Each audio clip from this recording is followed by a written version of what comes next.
The day has been circled for months, and it is finally here. The NECBL's best have ferried over to the island, and they have arrived. It's the 2022 NECBL All-Star Game from Martha's Vineyard. For all those who dare, welcome to the Shark Tank.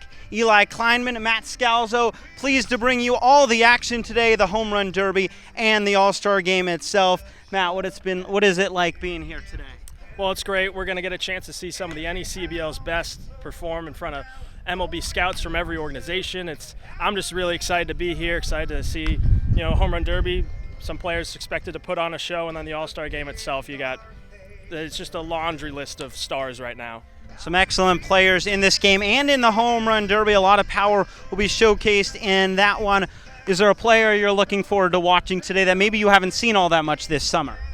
Well, when I think of that, the first player that comes to mind for me is Ledbetter from Newport. He's tied for the league lead with home runs, or he might have even taken it from now. But he's just been so fun to watch in the two games I've seen from him, and I'm really excited to see what he has for display today. He's a left-handed hitter, so him in the Home Run Derby, that normally combines pretty well here at the Shark Tank with how the wind blows out towards right. So I'm excited to see him.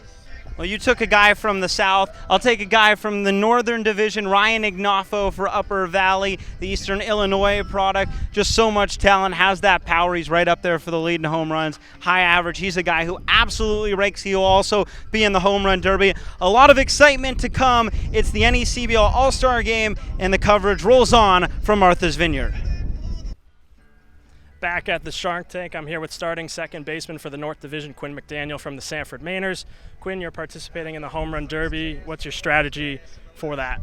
Yeah, I'm going to try and pull side, elevate some balls, and try and get it out front. Mainers have 7 All-Stars, which leads the North Division. It's been an up-and-down year, but how does it feel to be out here with 6 of your other teammates? Yeah, it's going to be fun to play with my teammates, and it's a great environment, and I'm excited for it. And the Mainers, they sit 2 games out of the final wild card spot heading into the final week of the regular season. 2 games in hand on Ocean State, right there in the thick of it. Yeah, we're going to keep playing our game and try and stay focused and keep having fun, and hopefully we'll get into the push for the playoffs. Well, that's Quinn McDaniel starting second baseman for the North Division. Coverage continues here from the Shark Tank. Back at the Vineyard, I'm here with North Division manager Mitch Holmes. Mitch, you're only 22 and you have the top record in the NECBL. It's been a pretty good year. It's been good so far. I think we've been getting lucky here and there, but we've been playing well throughout the summer. We got off to a really good start. And I'm really glad that we're in a good position at this point in the year. So, heading into the final week of the regular season, you're just 3 games away from breaking the NECBL win record. You see that in the cards? It's really hard. We got some good teams coming up, and we're obviously everyone's thinner on the end of the year with pitching and stuff. So we're hopeful, but our first goal is to hopefully get the 1 seed in the playoffs, whatever that takes to. If that's 2 wins, 3 wins, 4 wins, we're just hoping we get the 1 seed. So. And then finally, you got Game 7 of the Cup coming up against Upper Valley. How are you feeling ahead of that one? We're hopeful, but for whatever reason, we've been winning a lot, but Upper Valley's 3-3 against us. So they're playing us really well. They're a really good team. I think they've been getting unlucky so far this year, but they're a really good team. We're hopeful. I know our general manager really wants it. Our players are getting really into it. So we hope we can get the last one for the Cup. So we'll see what happens though. Last manager Mitch Holmes from the North Division. He'll be managing the North Division ahead of today's All-Star Game. Coverage continues here from the Vineyard. I'm excited right now to be joined by the manager of the Martha's Vineyard Sharks, Jay Mendez, in his 4th year with Martha's Vineyard. What does it mean to have the All-Star Game here at the Shark Tank this summer? Oh, man, this is awesome. Like you said, I've been doing this for 4 years here with the Sharks. So to be able to host it, 1, not have to travel, enjoy the off day, and then 2, to just have everyone here at our ballpark, it's amazing. Can't thank everybody enough for making it out here. So excited to get this day going. And in your 4th year, what's been some of your favorite parts about getting to manage out here on the island? Honestly, it's this ballpark. If you look at the atmosphere when we have a crowd in here, it's great. The scenery, you can't beat it. We get a lot of fans that come and support us day in and day out. So I'd say the atmosphere of this ballpark is definitely what I like the most. Is there someone you're looking forward to watching today, Home Run Derby or All-Star Game, that maybe you don't get to see all that much? I wouldn't say I'm excited to see anybody else, but I'm excited to see our guys do good. This is what they've been working for the whole year. We talked about this from day one. Our goal is to make everyone a all-star. That way they can get seen by these scouts. So I'm just excited to see them do well and succeed. All right, thank you. The NECBL All-Star coverage rolls on here from Martha's Vineyard. I'm joined by Martha's Vineyard right-handed pitcher and from the University of Miami, Alejandro Torres. What does it mean to you to be in this All-Star game this summer? I mean, I think this is, the cream of the crop of what you could do in the summer. To be able to be selected is an honor to be able to play here with some of my fellow teammates on the Sharks and to play alongside some of the best talent here that the league has to offer. I mean, it's an honor. It's an honor. 8 teammates in total from the Sharks in the All-Star game. That leads the NECBL. What is that like in getting to play with these guys all summer? I mean, from when I first got here until now, I mean, forget about the fact that they're incredible ball players. They're even better teammates. So the fact that we get to share this experience all together, I mean, I'm sure it's something we're going to remember for a long time. And getting to spend the summer on Martha's Vineyard, how has that experience gone for you? There's some days I wake up and I still can't believe I'm on an island. I'm sure when I go back home, it's going to be, not as joyful when I wake up in the morning, not to know that I have the beach or walk away from the house. But at the end of the day, I came here to play summer baseball, and I'm getting to play in one of the best leagues out there, and getting to come to the Vineyard is one of the best things that's ever happened to me. All right, good luck today, and thank you. Thank you so much. Our NECBL All-Star Game coverage rolls on from Martha's Vineyard. Welcome back to our coverage of the NECBL All-Star Game. I'm glad to be joined by the commissioner of the NECBL, Sean McGrath. How does it feel to have the game out on Martha's Vineyard today? There's nothing like bringing out the best of the best in the NECBL to the island. So we're thrilled to be here. It's a beautiful location. Couldn't have asked for a better day, and we're just off to a great start. Obviously takes a ferry to get here. What was the process like getting everyone out to the island, shuttling everyone across the water? To be honest with you, it went smoother than I anticipated, and a lot of that goes to the planning, the dedication from the Russ Curran, John Roberts, the entire Sharks organization, who they've been planning this for a year now. So logistically, we were ready for this, and I think our scouts have arrived on their ferry, and bringing 125 players, coaches, mascots, interns, broadcasters. Congratulations! Across the island went actually a lot smoother than I anticipated. It was actually impressive. So. And now that we're here, what are you looking forward to today for today's game, Home Run Derby and All-Star Game? Yeah, this is gonna be a special day. First of all, we're gonna have 40 scouts in attendance. If anybody's been following our summer this season, the talent that we are bringing to the All-Star Game is extraordinary. You are watching future major leaguers. You are watching 50% of the roster will be draft picks, maybe. It's an impressive roster.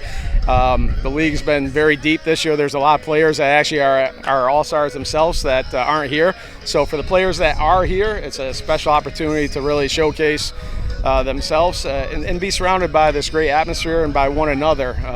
They've been playing against each other, beating each other up all summer, and now they're going to be on the dugout wearing the same uniform, same colors. So to me, it's a special day. It's the best day of the year for the NECBL and for myself, quite frankly.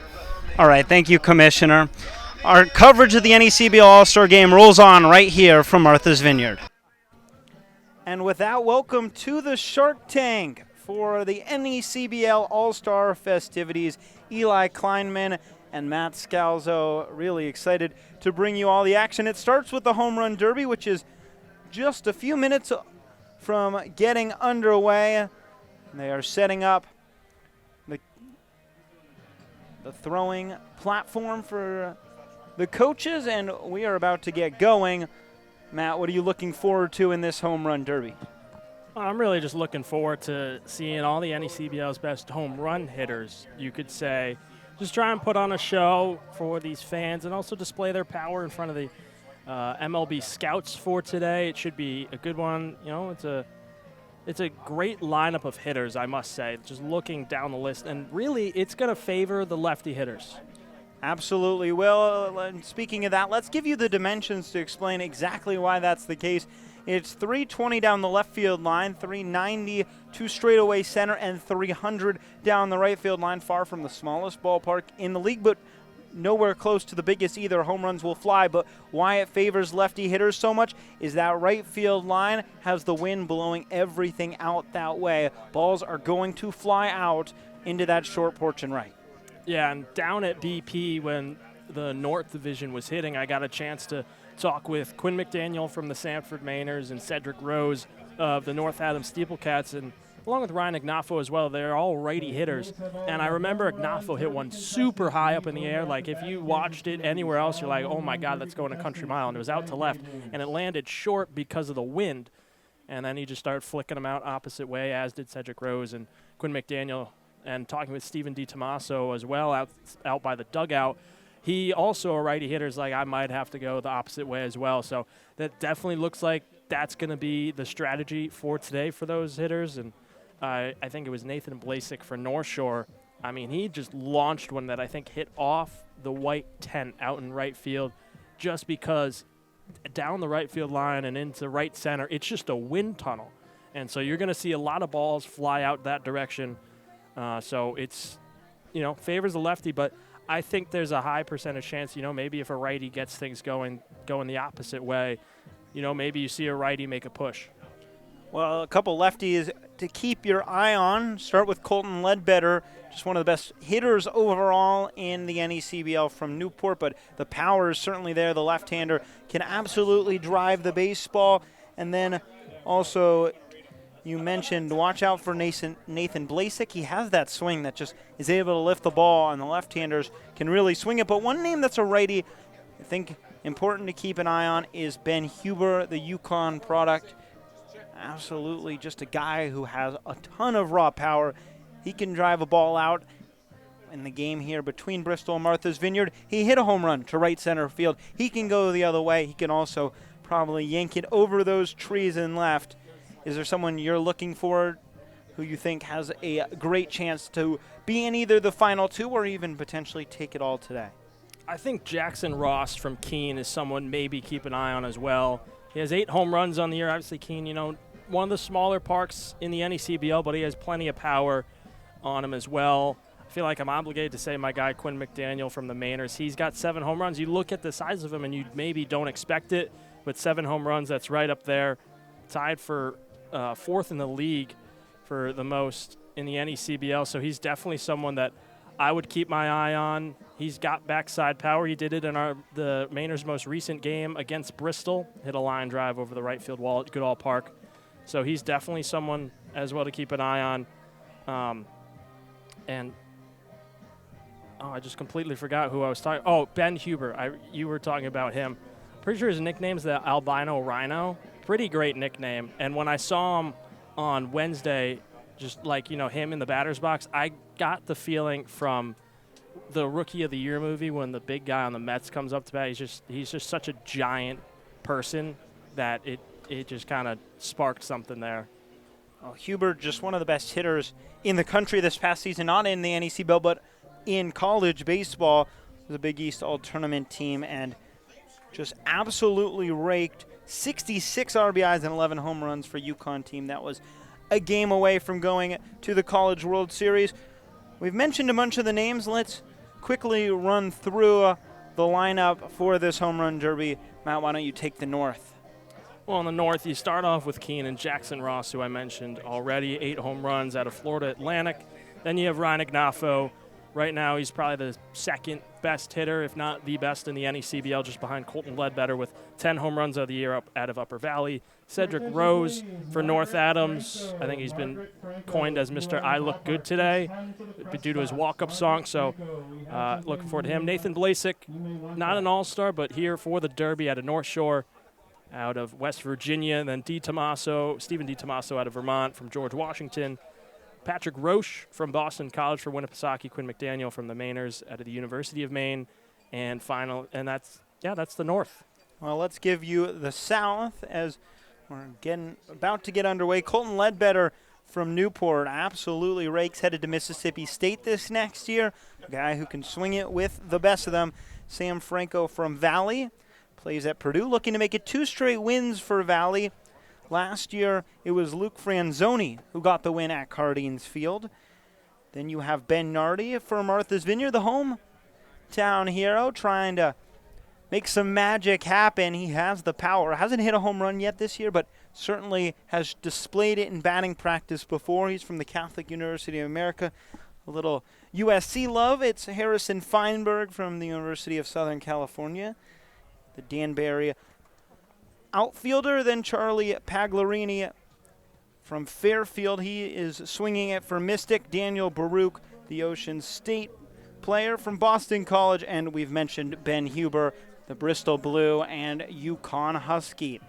Well, we are just minutes away from getting the Derby underway. We'll step aside and be right back.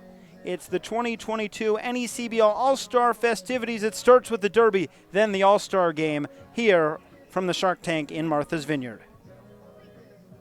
Proud to be the official batting glove of the New England League. This summer, the NECBL and its 14 organizations join over 200 major leaguers by wearing custom Franklin batting gloves as members of the Franklin family. To design your own custom pair of batting gloves, visit franklinsports.com and join the fam. Franklin is the official batting glove of the New England League.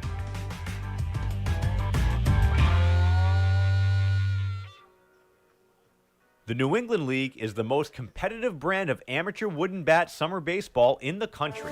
With 14 teams located in all 6 New England states and over 150 Major League Baseball alumni, the league entertains our region for 2 months every summer. Student athletes from all over the country descend upon the region's most scenic communities to offer summer baseball at its finest. Now celebrating over a quarter of a century of excellence, the New England League continues to transcend communities and give the best student athletes from across the country a chance at their dream. For current team information, rosters, and schedules, visit NECBL.com. The New England League. Keep your eye on the dream. Whether you're an island resident or just visiting, the fastest way to get to the Cape and Islands is by taking the New England League's preferred partner, the Steamship Authority Ferry. Visit steamshipauthority.com for more information. Zephyr is the official on-field cap of the NECBL. Also known as the Z-Hats, Zephyr is the authentic college hat with a loyal following of those who only wear the Z. Zephyr makes hats for over 800 colleges and channels that same energy and creativity into building custom hats of all types for pro sports teams, clothing brands, and companies everywhere. Make sure you pick up your Newport Gulls official on-field cap today. For the first time in league history, the 2022 New England League All-Star Game is headed to Martha's Vineyard, home of the Sharks. On Sunday, July 24th, join the NECBL's best as they ferry over to the island and enter the Shark Tank in front of scouts from every MLB organization. Visit asg22.necbl.com for more information. And don't forget to make your ferry reservation at steamshipauthority.com. Fans, the NECBL's broadcast network brings all of the action right to your home every night. Available on your desktop, laptop, mobile device, as well as your Apple TV, Roku, Amazon Fire TV, or Android TV device. Enjoy single-day passes for just $8, purchase a weekly subscription for $20, a monthly pass for $40, or an all-season pass for $80. Head to watch.necbl.com for more information and for a full streaming schedule.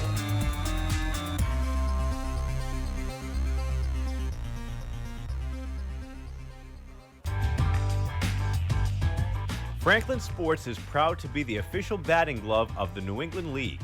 This summer, the NECBL and its 14 organizations join over 200 major leaguers by wearing custom Franklin batting gloves as members of the Franklin family.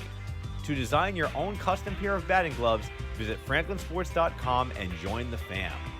Franklin is the official batting glove of the New England League.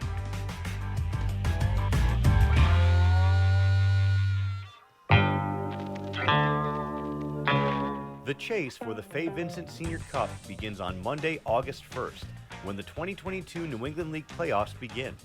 6 teams will qualify this year, each of the 3 division winners and then the 3 teams with the highest winning percentages. The top 2 teams will receive a first-round bye, while the other 4 teams open things up with a single elimination wildcard round. The winning teams will advance to the best-of-3 series for the Final 4, and then the last 2 teams standing will match up in the best-of-3 NECBL Championship Series to compete for the league title and the right to hoist the Fay Vincent Senior Cup. We'll see you in August for the start of the 2022 postseason.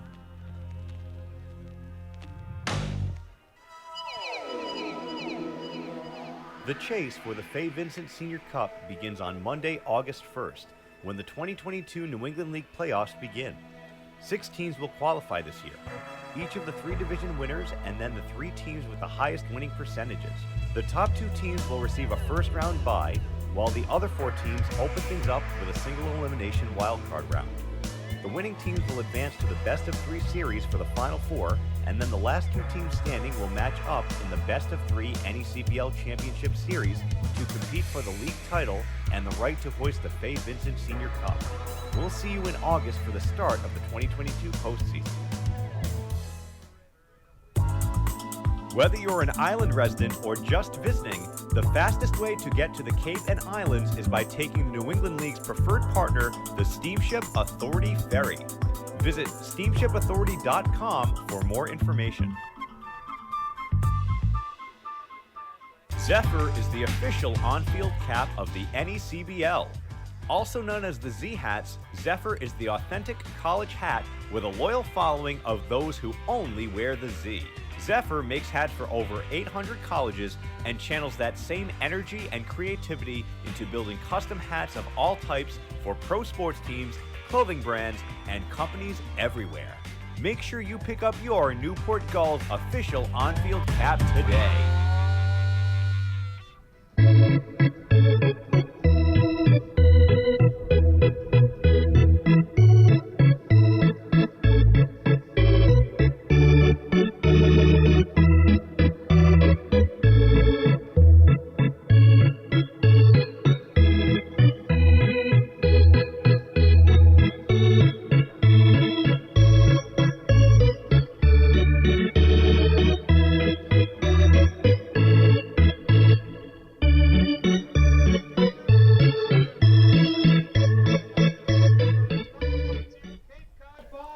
And welcome back to the Shark Tank as we get ready for the Home Run Derby.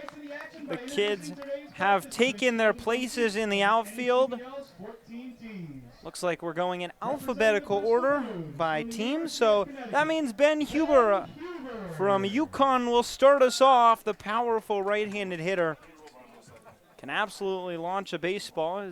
That allows us to get thrower to fire it off. And as they do introductions, we'll let you take a listen to that. Representing the hometown Martha's Vineyard Sharks from Catholic University, Ben Nardi. Representing the Mystic Scooters from Fairfield University, Charlie Pagri. Representing the Newport Gulls from Mississippi State University, Colton Ledbetter. Representing the North Adams Steelcats from the University of Massachusetts Lowell, Cedric Rose. From the North Shore Navigators from the University of West Virginia, blasic.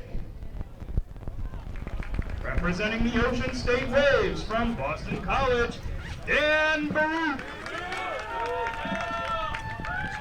Representing the Sanford Mainers from the University of Maine, Quinn McDaniel. Representing the Upper Valley Nighthawks from Eastern Illinois University, Ryan Ignafo. Representing the Valley Blue Sox from Purdue University, Sam Franco. Representing the Vermont Mountaineers from George Washington University, Stephen DiDamaso. And representing the Winnipesaukee Muskrats from Boston College, Cedric Rose. Here's the format for today's home run So we will derby. give you Each player will get 3 minutes. the format for today's game. They get 3 minutes in the first round, no timeout, so 3 minutes of straight swinging the bat. Matt, that sounds like a lot of energy expended. Yeah, that's a long time for a hitter to go, especially 3 minutes. No timeout. You see it in the home run derby in the major leagues. You can see them get that 30-second timeout, so they're definitely going to have to find a way to pace themselves pretty well. Whether it's, maybe you have to take a couple pitches to give yourself a moment or whatever it is. You have a bit longer than the major league, but you don't have that timeout. But I believe in the final round there will be a timeout. It's just the time gets shortened to about 2 minutes. So Ben Huber will get us going. We talked about how excited we were to watch him swing the bat. Now he gets to go first. And we are just about underway as he takes a hearty cut and rolls one foul. Lines one down the left field line. That one won't get out. Still looking for his first. And taking the pull approach. That one might have a chance. And Huber's on the board. His first home run of the afternoon. And he sends another one out towards the scoreboard. That one finds its way out. 2 on the day for Huber. Launches another one to left. That has a chance, and it is gone as well. 3 home runs for Huber on the day. Down the line, he now has 4. And his fourth one going the other way to right center. It's where he hit the home run against Martha's Vineyard earlier in the summer. Swings and lifts one into center field, but that one will stay in the ballpark. At 4 home runs for Ben Huber, getting things started. We mentioned how lefties likely have the advantage with the wind blowing out to right. Huber lifts one into left, but nowhere close to getting out. Stuck at 4. We saw him get into a rhythm, and once he did that, he started adding up his total, but hasn't hit one in a few swings now. So that one not going to get out. And Huber starting to slow. 3 minutes is a long time, but he gets into that one. Left field and off the trees in left. 5 home runs for Huber. Down the line and out. 6 home runs for Huber. A minute left in his 3-minute round. The advantage seemingly for Huber is when he pulls the ball, although he drives one to center. And that gets out. Straightaway center field for Huber. And a laser to left. But it will stay in the ballpark, just not enough height on it. You see the raw power, not much of a step, but down to 30 seconds left with 7 home runs on the day. That's to right. The short porch out there, and it will be gone. 8 home runs for Huber. As he lifts one down the left field line. 10 seconds. Line to line, Huber goes deep again. 9 home runs. 9 home runs. 10 seconds left. This will be his last swing, and he decides not to swing it. 9 home runs for Huber. Gets us started. And an impressive showing from the righty from UConn and Bristol. That's definitely one way to start it off and showing, hey, there might be a righty in the race, and Huber's definitely a big candidate for it. For Harrison Feinberg from the Danbury Westerners. So it brings us to the second contestant. Top 2, well, it's 1 from the south, 1 from the north will advance to the final. And Harrison Feinberg, the outfielder from USC, and the Danbury Westerners wearing those bright red-orange jerseys. Yeah, it took me a little while. I saw him in pictures. Like, I was trying to figure out what it was, and then I realized it was an alternate jersey. I didn't know they had it. I love the hat city across it. Me being from Connecticut, I know Danbury for a while was a big hat producer in the U.S. Well, that D logo on the shoulder has a hat on it as well, so Feinberg will swing it. He needs 10 to surpass Huber. And the clock is underway. Feinberg rolls one over. Took Huber a bit to get going. That's lifted to center. It has a chance. And Feinberg's on the board. He has 1 Still chasing Huber with 9. Disadvantage of going first is everyone knows what they need. Is that one to right? Gets out over the short porch. But on the contrary, Huber gets to set the tone as Feinberg launches one to left. Make it 3 in the early going. The power off the bat of Feinberg. He taps one foul. Not the swing he's hoping for. It's another one down the right side. We've seen the ability to go out the other way for right-handed hitters, as that one is absolutely crushed to center field and way out of here. So he lifts another one to right center. The ball travels out well that way, and Feinberg lifts one out. 5 home runs so far. Still chasing Huber, who had 9. Puts it into center. That one will stay in the ballpark, close to getting out. Another one to right center. Will the wind help take that one? Yes, it will. 6 home runs, and that might make it 7. Absolutely will. 2 behind Huber. And here comes Harrison Feinberg. That line drive hit hard, but won't get out. It's a line shot again, this time to center, and it'll stay in the yard. Ropes one. He's up to 7, needing 10 to surpass Huber.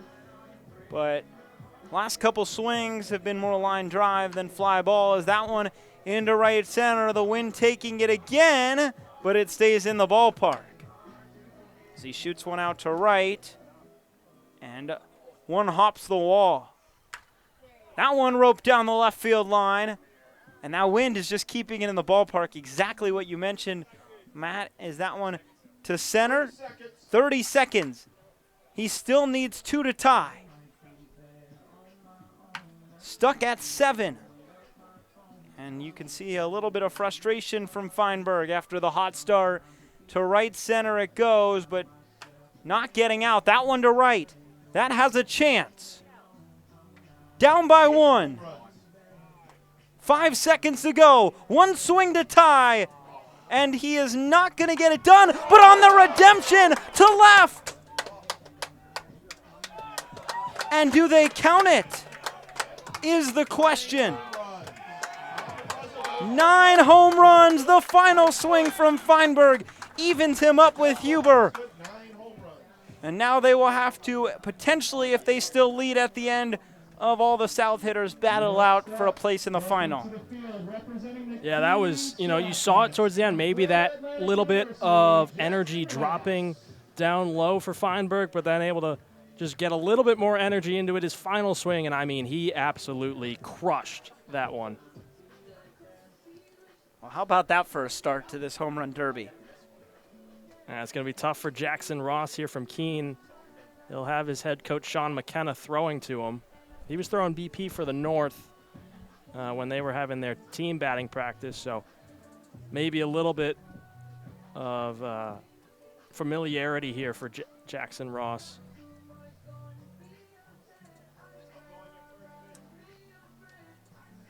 Another righty hitter for the home run derby, first from the North Division. 8 home runs on the year. His first swing out to left center field, and it'll stay in the park. This one flied out to right and will also not get out. He's searching his first, and that one high fly ball down the left field line. It will also stay in. That one crushed out to left center, and it is out of here. He is on the board. Or actually, it might have stayed in. Still searching for his first.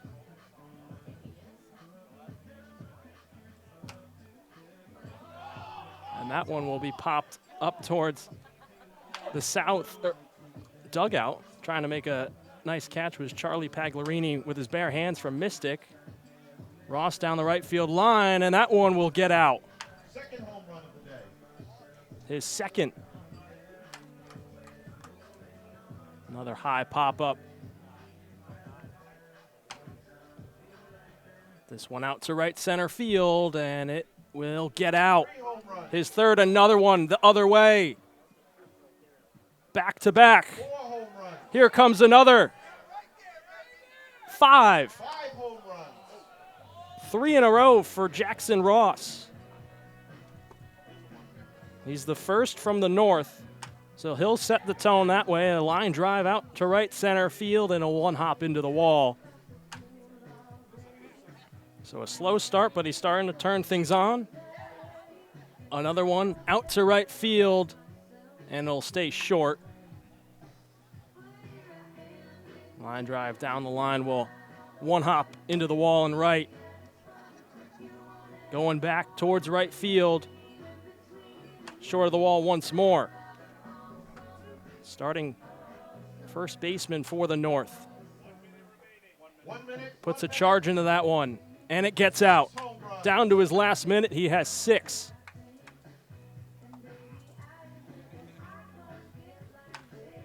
This one driven out to center field, Wynn pushing it. I don't know if it got out.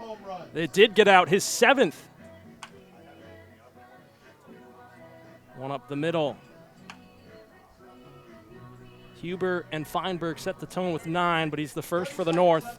Down to 30 seconds. A line drive out to right field. That one gets out. He trails the league leaders by 1. Foul ball. Another foul ball. Can he tie it?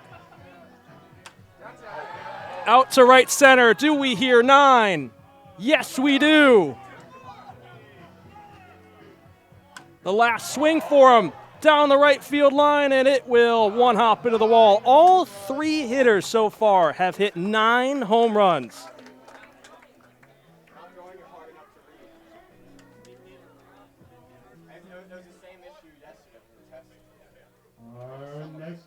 So now we see the first hitter go the other way in Jackson Ross, and he's able to find a way to get 9.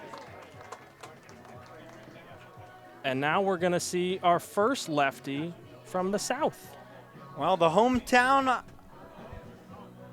left-handed swinging bat of Ben Nardi, replacement for Ryan Nicholson, and Nardi maybe the underdog in this tournament. No home runs on the summer, but he can launch a ball, and he loves launching them to right. We're at Martha's Vineyard with that short right field porch. Now in batting practice against Keene, at Keene at Alumni Field, farthest part of the park is down the right field line. He hit it out over the building. So if he can do that, he has a chance. First lefty throwing today, too. Matt Curran, the pitching coach, will throw, and Sharks hitters will tell you if you are a left-handed bat, the way Mac throws the ball, it just runs right into the barrel. Sounds like a recipe for success. Certainly would think so. Nardi needs 9 to tie 10 to take the lead, and he lifts his first one. That one will stay in, but down the right field line, it's a question of whether it stays fair or foul. They say Fair ball, that was 1 home run. foul, so he is still at 0. Foul ball was the call. That one to right. Nardi's gotten a couple close, and it stays in again. This time he leaves no doubt. Got his first home run. Over to center. We're seeing what lefties can do. Almost every swing from Nardi's been close, and there's number 2. Make it number 3. Launching that one high in the air, but it stays in the ballpark for the left-hander from the Catholic University of America. A drive to right center field. Not down the line. Same result, it gets out. And there's number 5. Back-to-back for Nardi. Make it 6. 3 straight. One's lined into the gap. Putting himself up there right with the field as he launches another one high in the air to right center. That one just too high and jammed on that one. He's at 6. He needs 9 to tie. That one to right center. It has a chance. but it stays in the ballpark, and another one hit high down the line. Just not enough loft under it. And continually just missing the fence by a matter of feet. So he takes the pitch. Haven't seen all that often. And responds by hitting one to deep right and launching one out. He's at 7. 9 is the magic number to tie. 10 would put him in the lead for the day. And now he has 8. If that one gets out, and it easily does. Bouncing onto the field and right. Make it 9. Nardi has tied. Make it 10. And Nardi has jumped himself out in front. Nardi now leads all NECBL hitters. He still has 30 seconds to go. What a performance by Nardi. Gives himself another chance, but a line drive stays in. Clock counting down. Nardi down the line. It's 11. That's number 11. He has put himself in the lead with 10 seconds to go. Maybe a couple more swings. One. He takes one more and he pops it up. But 11 home runs for Ben Nardi. It puts the Martha's Vineyard Shark in the lead. It eliminates Ben Huber and Harrison Feinberg from the home run derby competition. And as of now, Nardi atop the league, the only man in double digits with 11. Yeah, my favorite part about all of that was, he comes in with 0 on the year, but you touched on his power. He had 8 this past year with Catholic University of America. And I loved all the other Sharks that are in attendance here. They lead the league with the most All-Stars. And they were just loving their teammate putting on a show. So it brings up Charlie Pagliarini from Mystic. We're seeing back-to-back left-handed hitters, and there's no doubt this ballpark favors left-handers, mainly because of the wind blowing to right. It just gives everything extra carry. 4 home runs for the Schooners this summer, 13 for Fairfield in only 123 at-bats. Not too shabby. He'll look to do what Nardi did, another member of the South Division. Currently, Nardi leads the South with 11.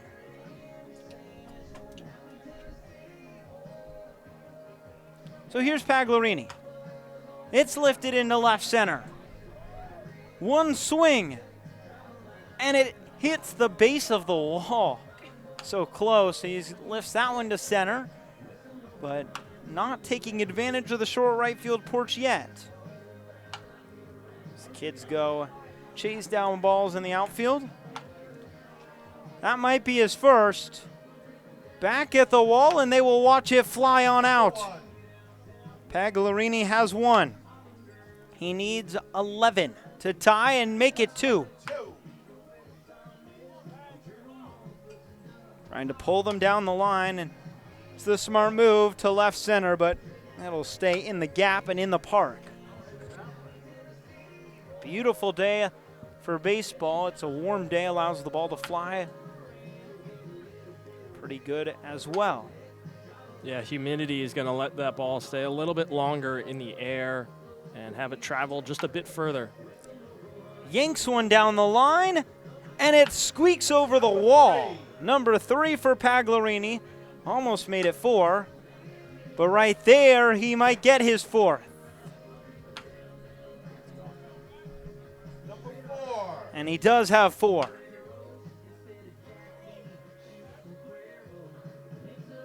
Four home runs on the day. That one popped up. Won't get near the fence. He's still chasing all the leaders. 9 from Huber, Feinberg, Ross, and 11 from Nardi.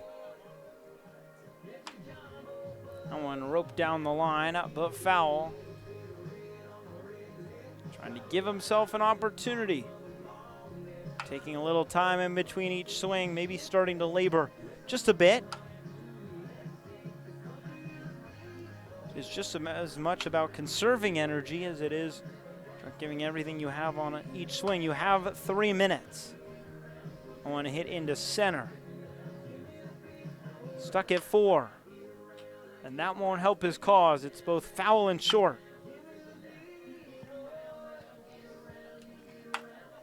But that will be number 5. Way out into right field.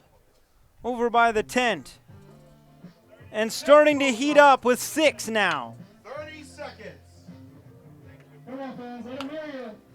Paolini still trails a couple guys by 3 and running out of time. That one to right will stay in the yard.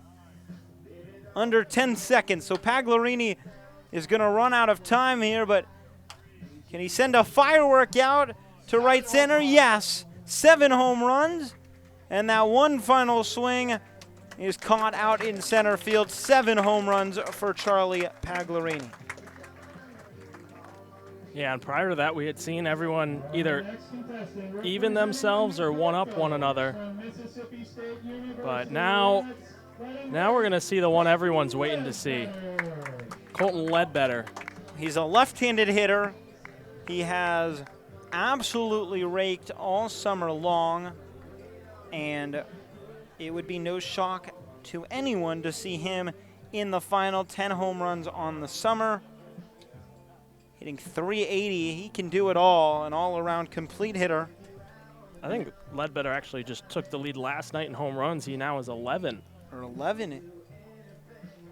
That's the case. Ledbetter surpasses Ryan Ignoffo.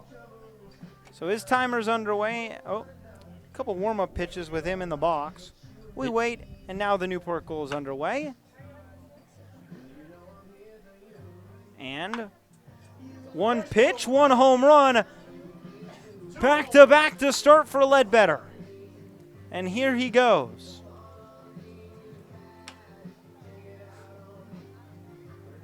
Start red hot. It's cooled down just a bit, but still plenty of time. He will likely be chasing Nardi. It's 11 home runs. As that one on a rope to right field, and it stays up and out. 3 home runs for Colton Ledbetter. And the former Samford Bulldog, future Mississippi State Bulldog, starting to show off that pop. Launches one to right. There's no doubt about that one. 4 home runs. 4 now for Ledbetter.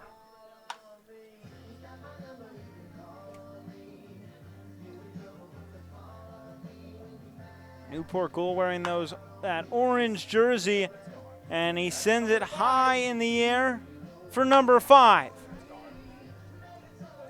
Make it back-to-back for Ledbetter, now at 6. Those orange jerseys that Newport wears on Friday took off the All-Star jersey to put that one on. So he lifts it to center, it stays in. 6 home runs. On a rope to right, and it gets out. A line shot by Ledbetter.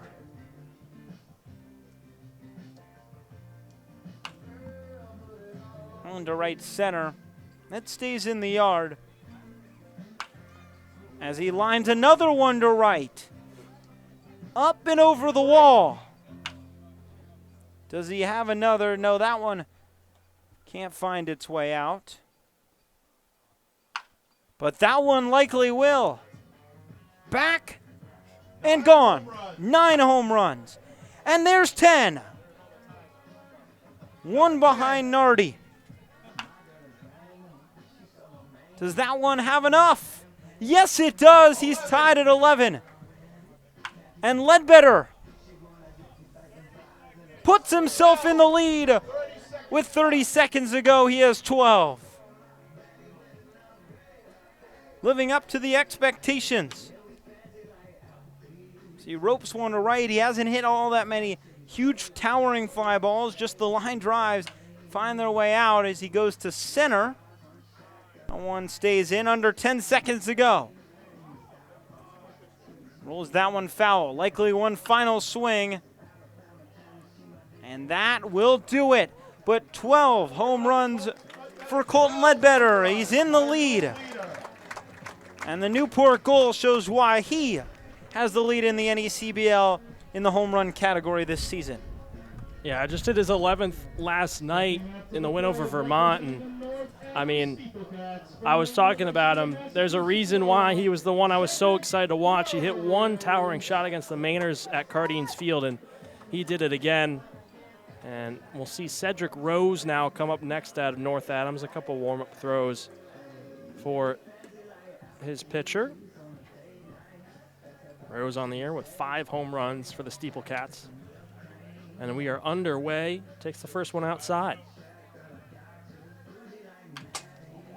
And his first swing is roped up the middle into the net.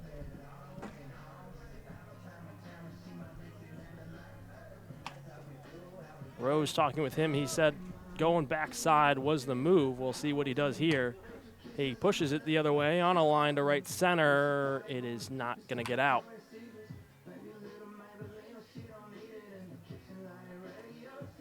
So Ledbetter was the first one we really saw get off to a flying start with his first few swings as Rose pops one foul out in right field. That one driven out to right center, and it will stay inside. Another one the other way. And there's his first. Out to right center field. Another line drive to deep center. Won't get out. Continues to push it the other way. Still just with the one. Jackson Ross leads all North hitters with 9.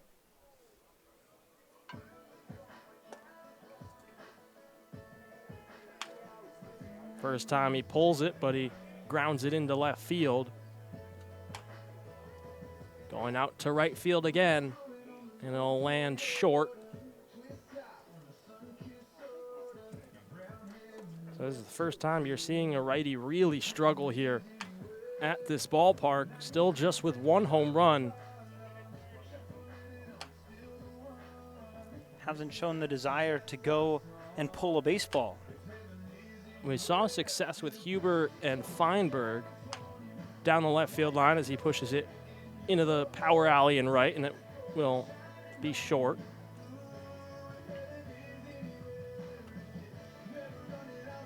It's not to say Rose doesn't have pull side power. He definitely does.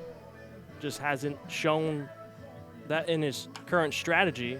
And that one's tattooed out into center field, but it will stay in with that wind picking back up.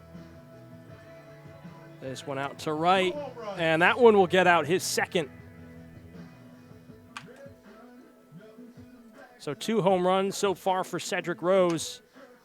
Another line drive up the middle.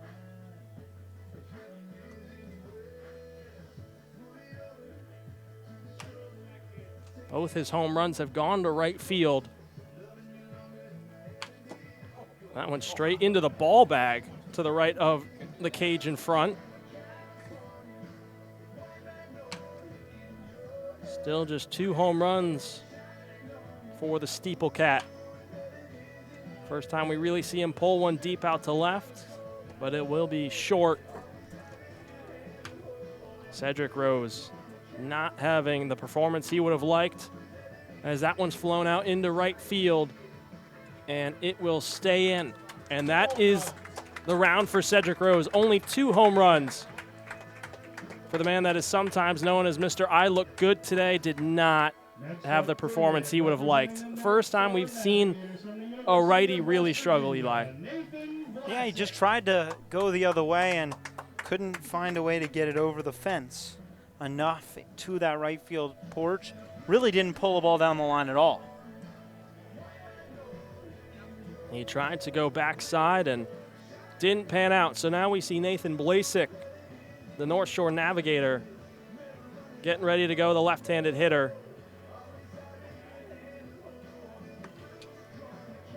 As we are ready to get underway, and here we go. And Blasic's first swing is a blooper out into center field.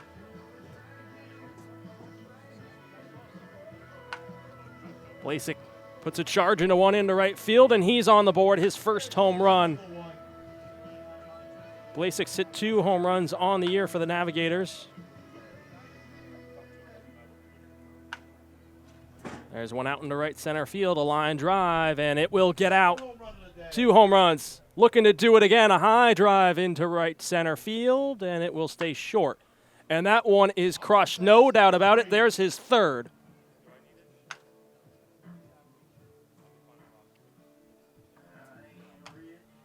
So Blasic has 3 in the early goings.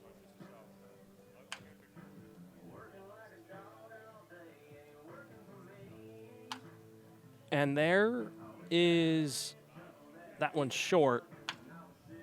So after his moonshot to right, a little slow down, another line drive, and that'll one hop into the wall.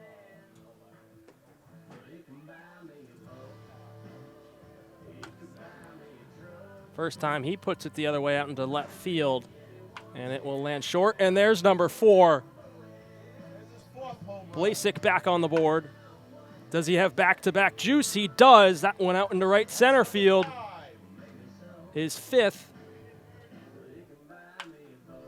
Line drive, and it will not get out. A one-hopper to the top of the wall. Blasic has 5 so far.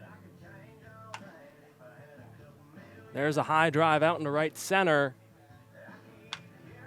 and it will land short. Another one off the wall out in right center. He tries to go back again. And 3rd time's the charm, his 6th.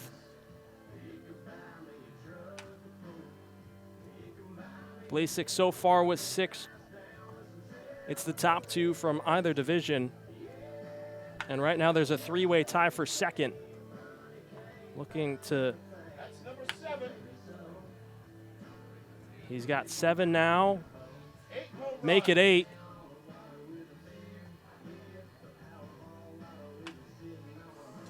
Another one. That's 9. Closing in on the leader, Ben Nardi, who has 11.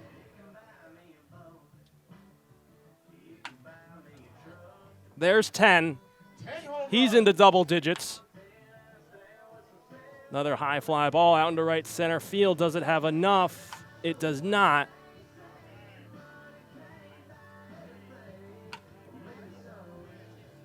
Under 10 seconds. Maybe his final swing. Does he tie him? And he will. One more swing, and it will be dribbled into right field. 11 home runs for Nathan Blasic. That ties him with Ben Nardi. And he trails Colton Ledbetter by 1, who had 12.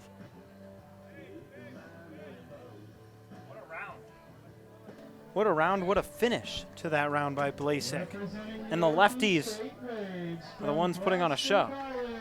Let's hear it for Dan Baruch. So yeah, correction on now, told before the game, Derby, that it was 1 from each division. It's actually top 2 overall that advance. So right now it's Ledbetter who will have the top spot, and then Nardi and, man, you just watched swing and drive 11 home runs out. Nathan Blasic will both tied for 2nd, but still plenty more hitters to try and disrupt the current order. So that means Ben Huber, Harrison Feinberg, Charlie Paglarini, and Jackson Ross are all eliminated from the home run derby. And Dan Baruch, the Ocean State right-hander, will come to the plate.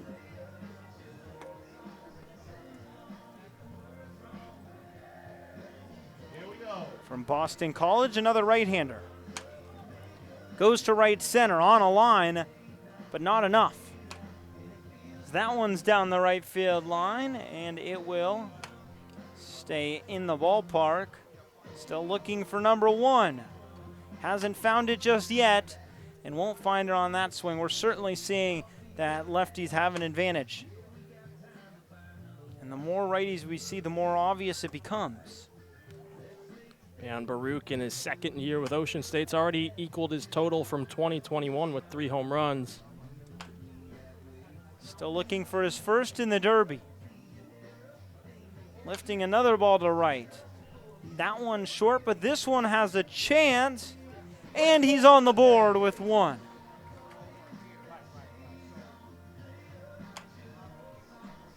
Might be number 2 there. Not quite. Line drive. Sneaks over the wall. Number 2, but still a lot of work to do for Baruch, who needs 11 to tie for second.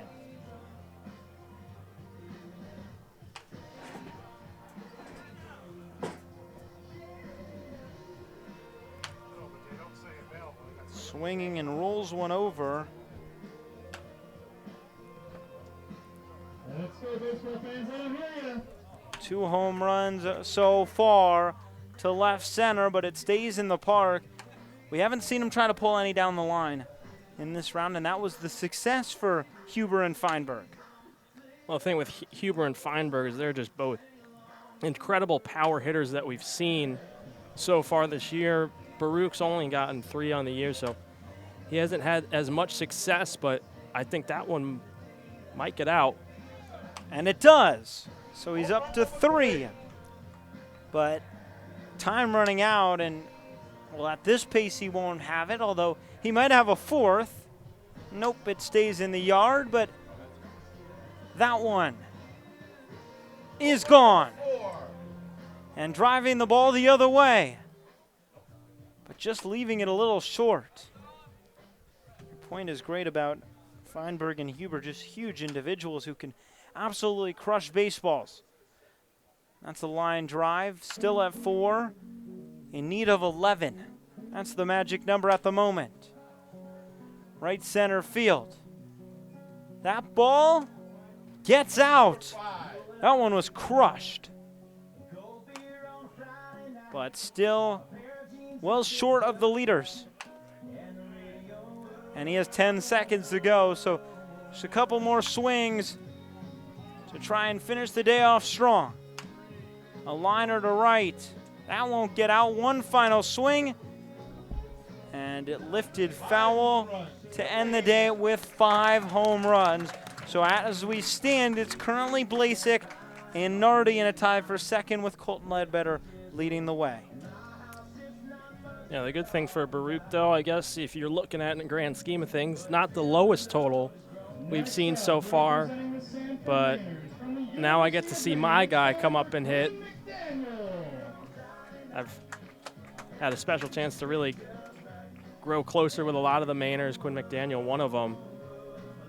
And now he's got a chance to put on a show. You look at the size of him, he's not, someone that jumps off the page to you with power, but he's got 7 on the year. And Sanford manager Nick Lops will be throwing to him.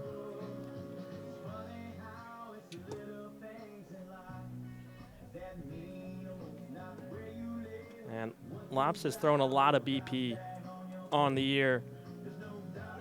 He says he's ready to go. And we're on the clock. McDaniel, 7 home runs on the year. First one out to right field. And it will get out. 1 swing, 1 home run. McDaniel has his first. Another one going the other way. And it will land short. So McDaniel, another righty, trying to push it the other way. Had a home run in the Mainers' last game against Bristol over the right field wall. Line drive to right center is off the wall. So still just the one for the starting second baseman in the north. This one out to right center field, and it will get out. He has 2.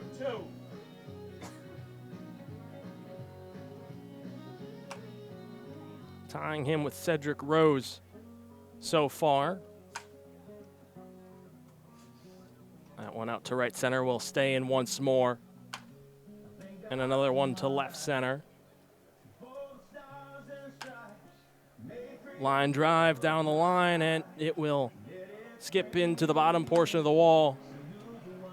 There's a high fly ball out to right center.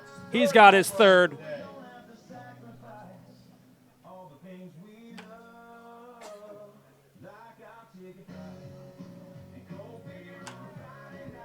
That one will stay in right center. Wind's starting to pick up again. He'll step out, reset himself. First one we've really seen take a good mini timeout. First pull side one. There's a ground ball into left field. That one's given a ride out into right center field, and it will go off the wall. Another one just short. Still just 3. Will that one get out? Yes, it will. That's his 4th.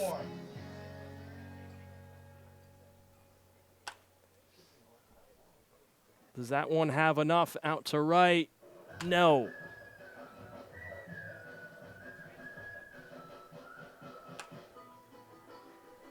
Still just 4 home runs for number 4. Another line drive out into right center field. Adam Dapkowitz moving around behind the plate, trying to get the right angle for him. Here's a line drive to right center. There's number 5. McDaniel well off the pace so far. Needs 11 to tie Nardi. Along with blasic. There's one out into right center field. It will get out. Number 6 for Quinn McDaniel. 7 now. Another high fly ball out into right. It will stay in the park, and that is his round complete. 7 home runs for Quinn McDaniel out of the North. A solid showing for one of the smaller hitters in the NECBL.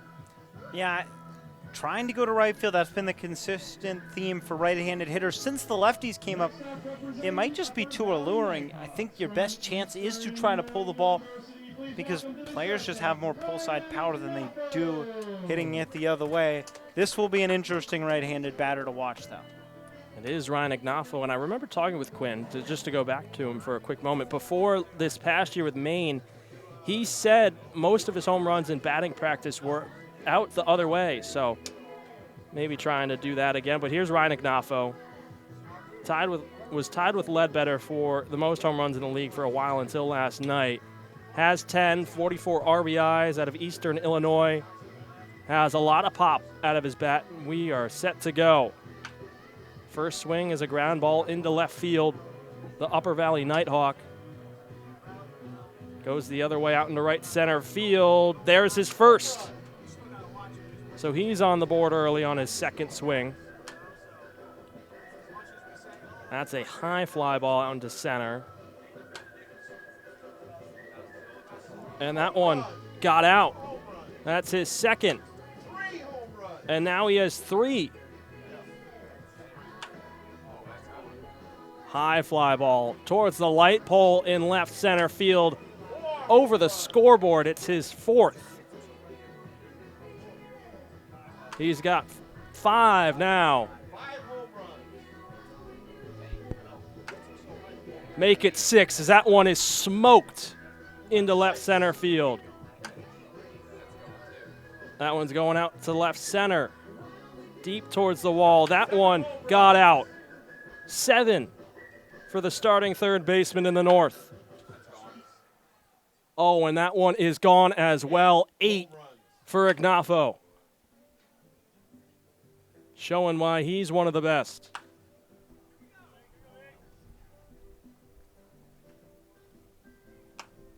And he's popped the last couple up. He has manager Nick Lops from the Mainers throwing to him. That's a high fly ball. It will stay in.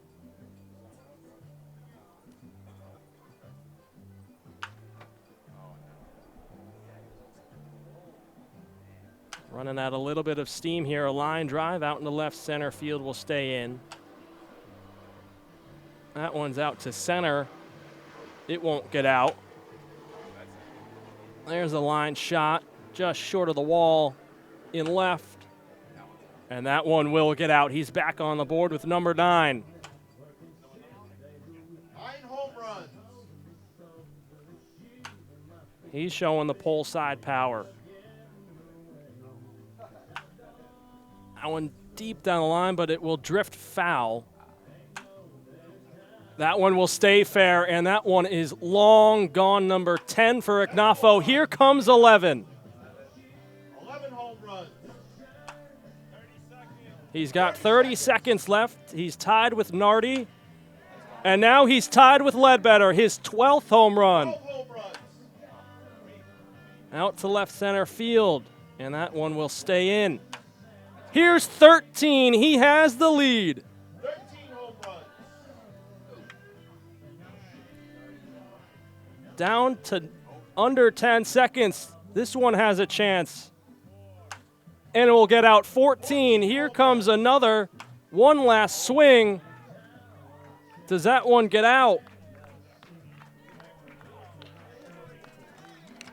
It does not. That will conclude his round. He takes the lead.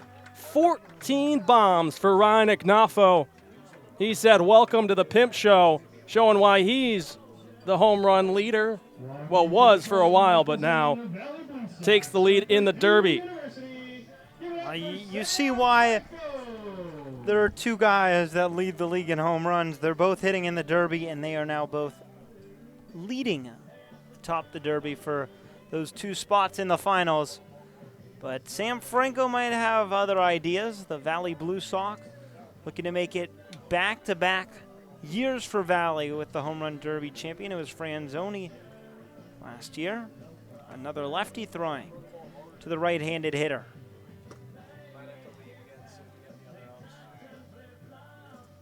And he says he's ready, so the timer underway.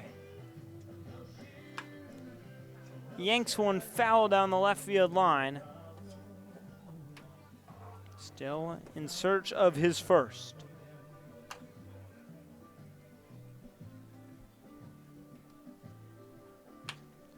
That one's a rope down the left field line and just stays in the yard. But this time, he gets on the board. It's number one. And he'll go back-to-back. That's number 2. Both to the pull side for Franco.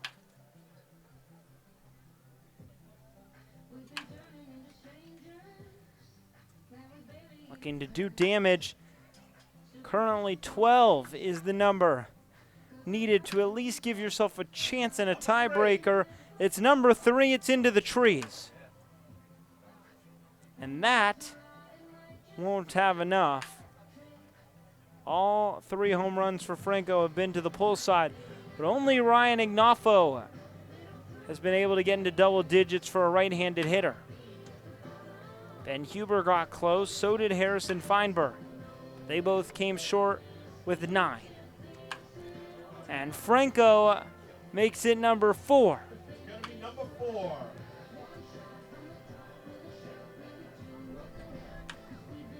Still in pursuit of Ledbetter and Ignafo. That one foul down the line. Does he have a 5th there? You bet he does. The Purdue Boilermaker and Valley Blue Sox. This one to right. This time he goes opposite field for number 6.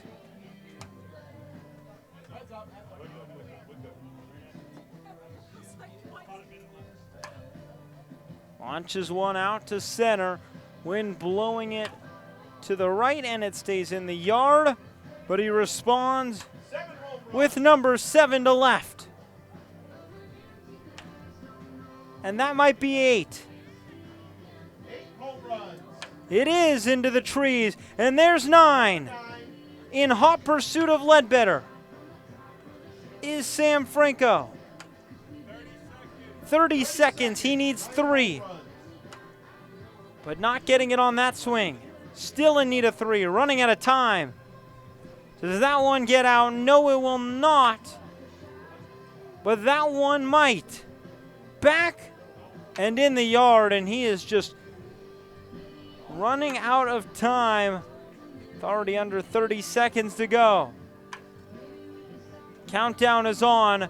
Franco will come up short. He gave Ledbetter a run for his money. But the right-handers stay under double digits. 9 for Franco. Only Ignafo is a right-hander who's hitting for more than 10. He leads the way with 13. But at the moment, it's the top 2 in the NECBL. who lead at the Derby. From George Washington University. Yeah, Ledbetter with 12, Ignafa with that monster round of 14. And now you're going to close it out with 2 Northern Division hitters in Vermont and Winnipesaukee. Starting with Stephen DiTommaso from the Mountaineers. He has 5 home runs, 25 RBIs out of George Washington.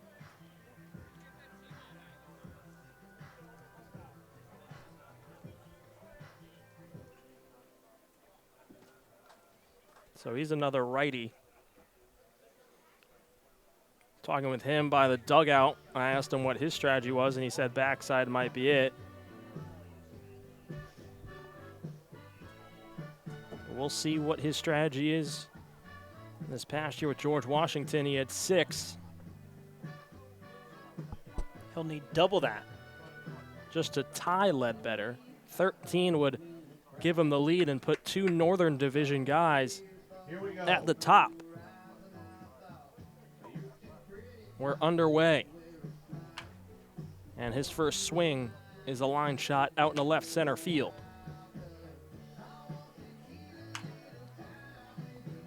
So far, some line drives scattered around the left side of the field. Here's the first fly ball out into left center, and it will land short. So DiTommaso working his strong side. There's a high fly ball out into left field, and there's his first. Back-to-back. Will we hear number 2? Yes, we will. How about 3 in a row? And there, the streak stops. So DiTommaso up to 3. A fourth of the way to Ledbetter.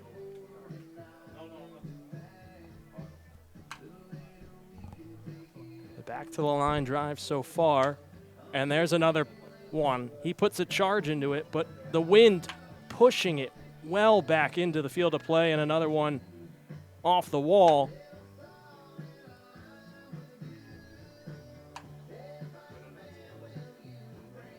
That will stay in the yard as well.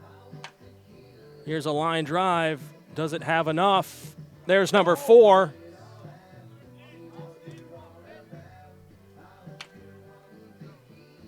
Still trails Ledbetter by 8 home runs. Does this one have enough? No. Here's another one down the line. And it is foul. Close one. By a matter of inches. Here comes one towards the net. And here is number 5, a smoke show. Here's number 6. Back-to-back. Here comes another on a rope, and it will stay in. But that one is out of here and out in a hurry. Number 7 for DiTommaso.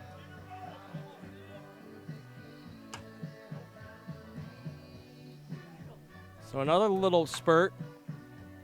Puts him down by 5 here to Colton Ledbetter.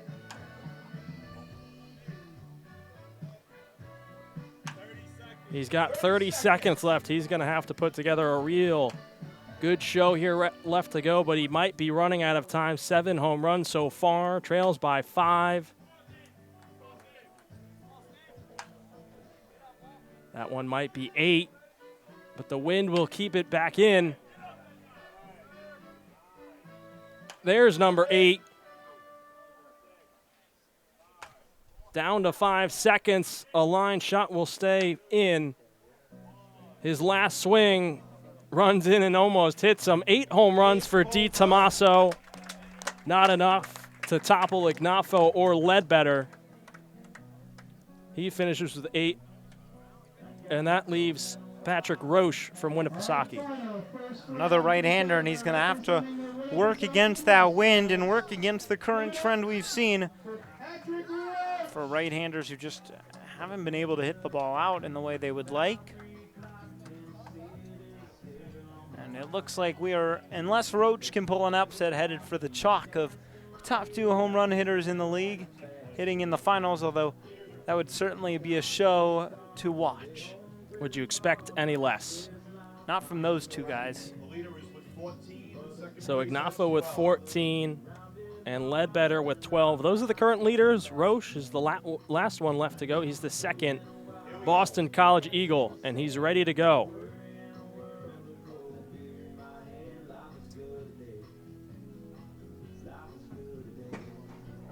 And that one knocks over the bucket. His first swing is out in the right center field, and it is off the base of the wall.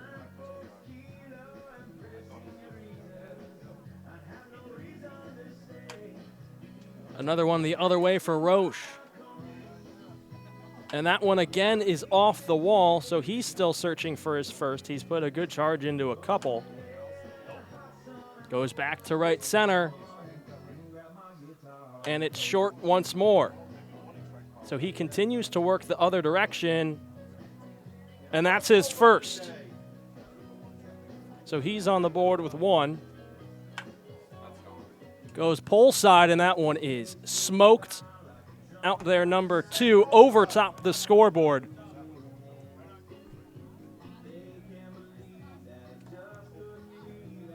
Roche with 2 so far. He needs 12 to tie Ledbetter. 13 would put him in the finals, as a pop fly to left center will stay in. He goes to straightaway center this time, and it won't get out. Pulls it back to left center field. Does it have enough? It will. His third of the round. So 3 for Roche so far. Not the lowest total we've seen. Line drive to right field on one hopper into the wall.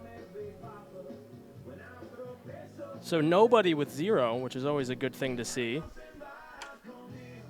This one's pushed the other way out to right field. It won't get out.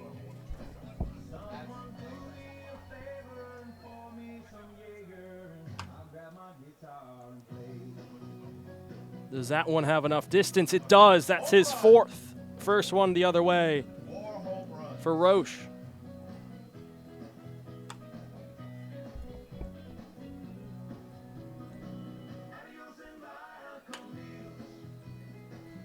Pushes one to straightaway center.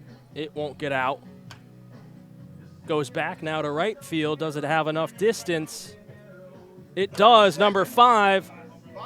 Back down the line once more. And that's off the wall. Is that number 6? Yes, it is. Goes back to right field again. Is it 7? Do we hear 8 for Roche? See, it is off the yellow atop the wall. It stays in. So at 7, and that one will end his round. 7 home runs for Roche.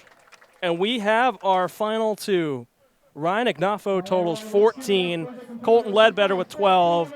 The top 2 home run getters, would we expect any less? Eli, you already said no. I'd agree with you as well. Well, it will be an exciting final 2 guys with double-digit home runs on the season and double-digit home runs on the day. 2 guys who can absolutely swing it. Ledbetter and Ignafo. Ledbetter will be rocking that orange jersey for Newport.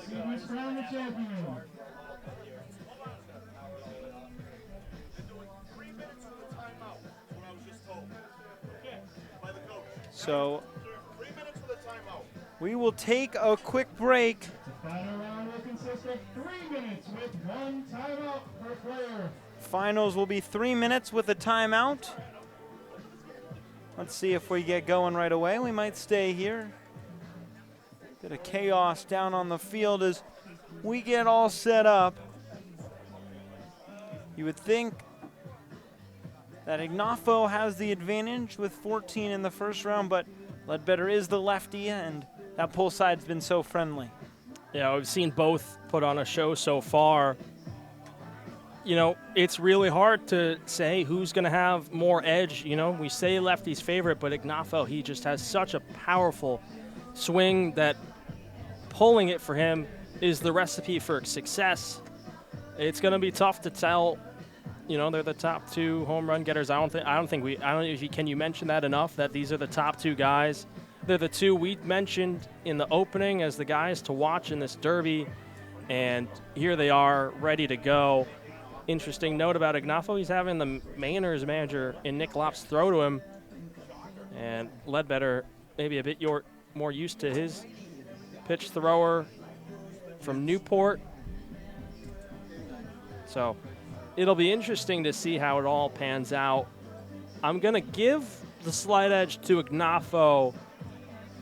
Even though he's the righty, I just saw more, you know, he had more to begin with, and it depends really who goes first. You know, you saw a long break for Ledbetter. Ignafo, a bit more of a recent hitter. Sometimes that also plays a factor as well. Well, fatigue can certainly play a role. So we just wait to see what's going to happen when we're going to get this final started. It's not too long from now. As Ledbetter on the right, representing the South Division in the All-Star game as well. Ignafo, a starter for the North in the All-Star game. As they adjust the basket of balls. And Ledbetter, who will come up first with 12 home runs in the first round. They reset to 0. And we are just about ready to get underway. A former Sanford Bulldog and the future Mississippi State Bulldog with 11 home runs on the season, which leads the NECBL. And now looks to win the home run derby.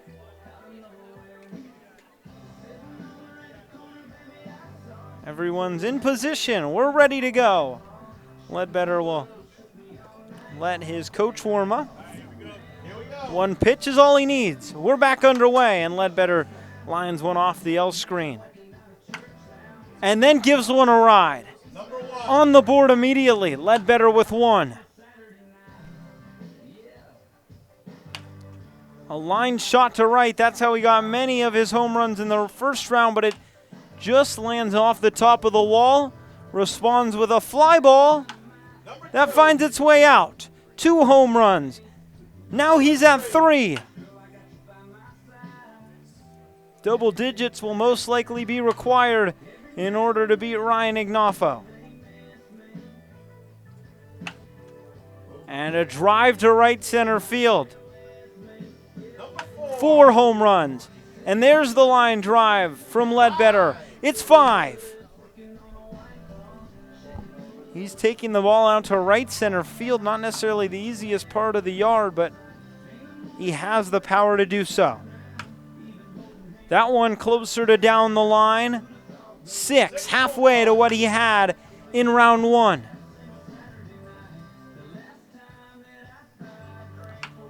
And there's number 7. 7 home runs. Out and onto the field in right field.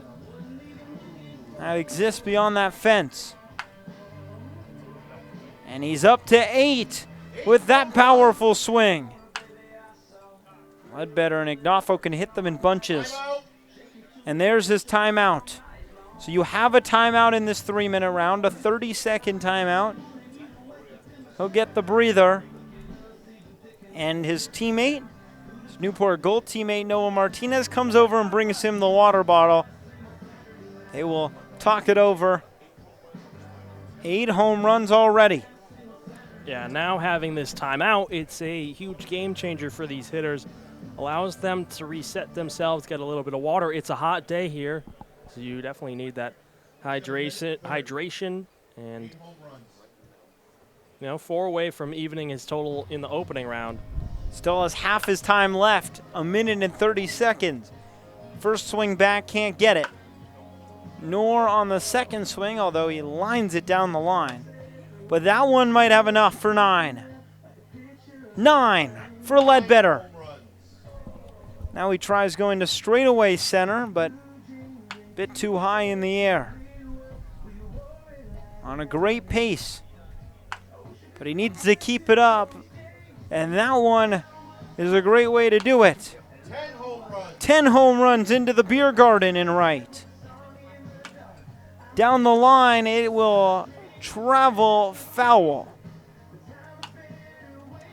That one to center.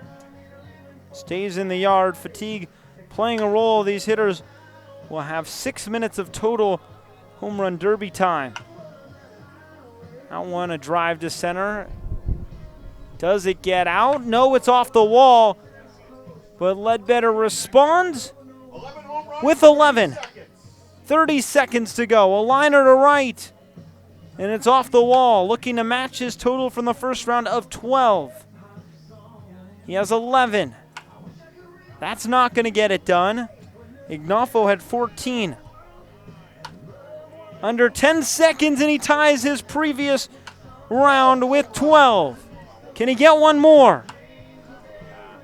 And he won't even try with 1 second to go after the pop-up. He goes 12 in round 1, 12 in round 2. And now we wait for what Ryan Ignafo can do. 14 home runs in round 1. He needs 13 to be the NECBL Home Run Derby champion. Yeah, saw 14 from him already. You know, you saw Ledbetter evening his total. And, well, you know, it's interesting to see maybe if fatigue sets in a little bit for Ignafo, how he utilizes that timeout. Ledbetter was much better to say early on before his timeout than when he came out after it. And I saw manager Nick Lops of the Mainers chatting up with him as Ledbetter was going, trying to find what part of the zone he wants it in. And I'd expect him to go pull side once again. Why not? Yeah. Hit 14. Keep that pace up. Certainly seems like a strategy that can bring him success once again. So we've seen 12 from Ledbetter. As you mentioned, 13 would be the winner. It's a North versus South showdown. The Nighthawk versus the Gull. As Nick Lops is set to go, Ignafo stands in.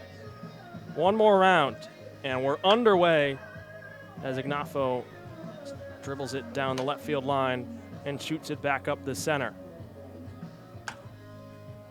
First high fly ball out into left center field.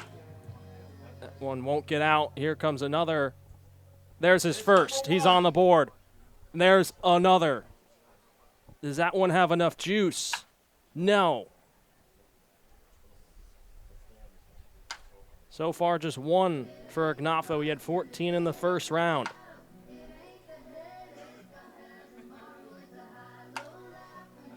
Pulls another one out into left center field. There's no doubt about that one.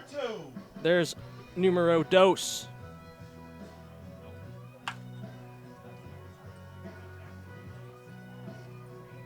There's number 3.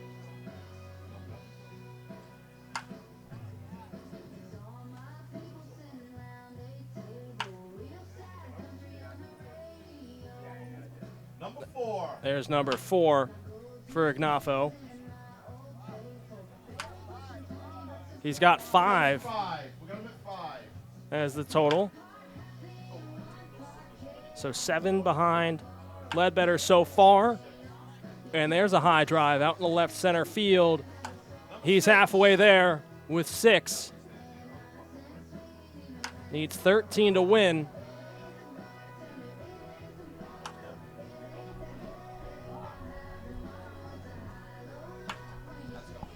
There's number 7. That's number 7. Another no-doubter for Ignafo. So he needs 5 to tie Ledbetter, 6 for the win. Still has not used his timeout. He smokes that one. He's going to take his timeout, and it's number 8. Timeout. So 4 to tie. You see Cedric Rose run out with the chair to let him sit down, catch a breather. 30-second timeout. Just needs 4 to tie, 5 to win. You think he got it? You think he's got it in him? Seems like he has the pace. Looks like he has about a minute left. So We have 1 minute remaining. he's ominously about on the same pace as Colton Ledbetter was right about now. 12 is the number to beat. 4 will tie Ledbetter. 5 will give him the win. He's all set back up. 1 minute to go. He's got a minute on the clock.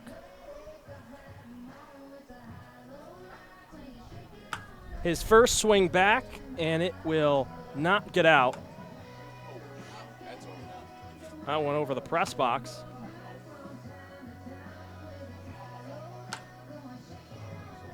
Drives it out to center field. That will get out. There's number 9. There's 10. Just 2 more to tie. That one down the left field line. If it's fair, it's gone. It's fair. He has 11.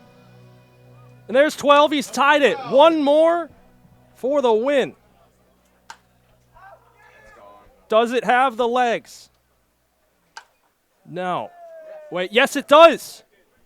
He's won it. Number 13. He's adding an extra. Putting on a show. Ignafo's already the winner. He's got 13. Trying to even his total from the previous round.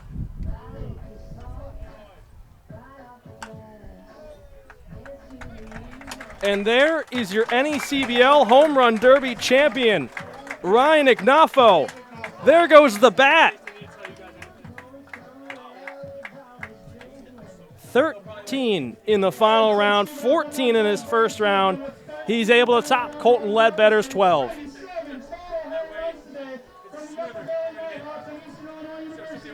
What an impressive swing of the bat. What a battle between those two.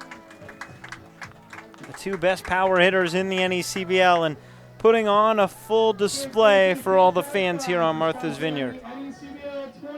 So it's the North taking the Home Run Derby thanks to Upper Valley Nighthawk. Ryan Ignafo, head manager Nick Lops from the Sanford Mainers throwing to him. Colton Ledbetter comes up in second place for the South, both of which are going to be starters. Ignafo at third for the North Division and Ledbetter out in left field, but that'll do it for the Derby. All-Star game coming up at 4:30.